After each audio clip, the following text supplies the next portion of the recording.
And that has to be broken. Mm. Okay. So, in the current crisis that we are going through, especially now with the climate crisis, which is real, climate change is real, there are a lot of things that we can see shifting.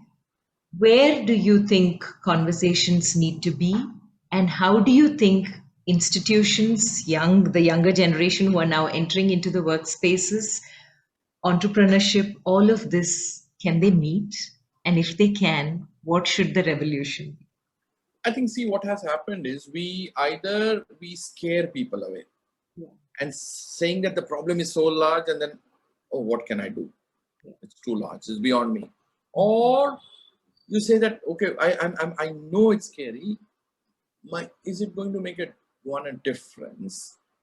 Right? I don't know what the difference is going to be. Or third is, oh, it's not in my backyard yet. Right? I mean, typically right. It's like, yeah, it's like the Delhi is shouting when the pollution happens in January, when the stubble happens, or suddenly the Chennai rains, everybody says climate change, and then after it's all forgotten during the dry monsoons. Okay, so I think what we need to do right from class 1 to say 12 and what, how do you come up with programs and projects that are very, what you call it, as localized thinking first, right? And say, everybody's a change maker. Give me practical solutions. You come from this part of Kolar, the water is actually not doing. There are tomato crises. Forget climate change. I'm not putting the climate change. You don't know the climate change. The water is going down. That you know. Tomatoes are drying up. That you know. Tell me a good solution. But the water is going down in again 3-4 years more. Reason is it will go down because last 5 years it has gone down. Might be it is for climate change, but I don't use the word climate change. Now tell me what is the solution to tell your parents, your uncle, a better methodology that in next 10 years, should they change the cropping pattern? Should they make it this? How should they adapt without using the word climate resilience, right? So, and then how is it not harmful? So can we come up with different practical programs that you get involved with? Because the only thing, climate change, okay, can I recycle plastic and plant more trees? Hey, Baba, it's much more than that. Because the danger is if you don't teach, I tell you what, the people are saying that one of the biggest polluters are cement industries. Okay, because they pollute 36. Okay, can we make high efficient cement industry? No. Can you replace cement? Not make it. So I'm going to make highly efficient cement industry now that pollutes only 10% water, but I build 20 more. So my effective output to the atmosphere is same or more than what it was there before. So have I got a substitute for cement? And that is why I'm particular in the 6th, 7th, 8th, and then the 11th, 12th of our country is that innovation, because we are good followers. And that's why if you see many Indians are leading the IT in the US, Sundar Pichai and this and that and everybody else. Yes, but we never create anything. We don't create. We follow somebody who has already, we are very comfortable in the spaces that somebody has also. We just have to follow and become brilliant managers, right?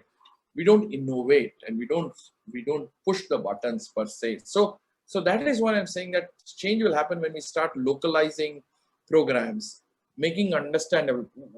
How will you make it class 2 understandable? I don't want her to understand climate change. Why? I just want to understand, if you don't do this, and for example, if I go to a class 10th kid in the Ganges and say, see, why I'm telling you the solution is not because, forget the climate change, the potential, there is a 50% chance that Ganges will become like Nile.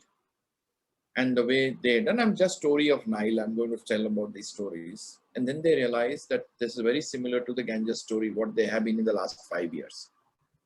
Their last 5 years is equivalent to what Nile was in the 50s. I'll go see, unke paas tha, this happened. So out of 100, one will trigger. I need to do something. Can I do better water management practices for my farmer? How do you then replicate it? How do you make it more better? And that is missing. We teach too. Like, you see, the greatness of a professor is how complex your presentation is. True. Man, he's very knowledgeable. That's the worst thing. He's imparted none of it to the audience. None. Wow. So the the baseline is simplicity, and you've really simplified the process, but also asked very important questions, Harish, because I think if each one of us gives a little thought to each of this, our, our entire way of thinking and way of living would be a lot different. Everyone went into a pause mode in the last 2 years, and the pandemic shook the whole world. Nobody knew what is happening.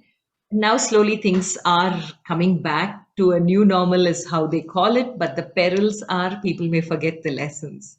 What have your reflections been? Because you've already been in that space of such amazing questions that you were asking and being the change maker in the spaces you could influence.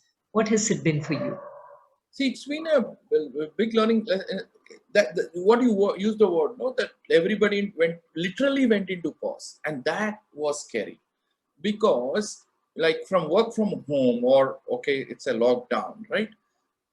People could have the brilliant people in Mumbai, Delhi, everywhere today should have actually thought that I'm now actually very useless. That I am not needed. That is why I'm at home. If you were really needed, you should have been on the field.